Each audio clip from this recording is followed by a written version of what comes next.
জানোস দোস্ত, বর্তমানে সবচেয়ে সোজা কাজ হইতেছে মাইয়া পটানো। মানে মাইয়া পটানো এত সোজা, একটা তুড়ি দিলে মাইয়া পইটা যায়। দাঁড়া, আমার ফোন আসছে। হ্যাঁ বাবু, এখনই আসতেছো? 5 মিনিট লাগবে? আচ্ছা ঠিক আছে, আসো তাহলে। একটু ধর না ফোনটা।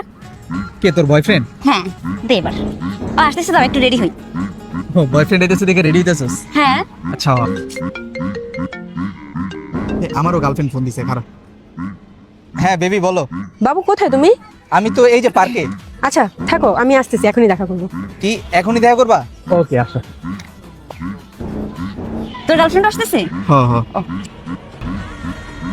আমারও গার্লফ্রেন্ড আইতেছে, আমি একটু রেডি হই। ফোনে কি রেডি হইতাছিস? আরে অন্যান্য মায়াগুলোকে চ্যাটিং আছে না, এর সব ডিলিট করতেছি। থাক, তুই রেডিও বয়ফ্রেন্ডের দেখা করে, আমি একটু গার্লফ্রেন্ডের দেখা করে।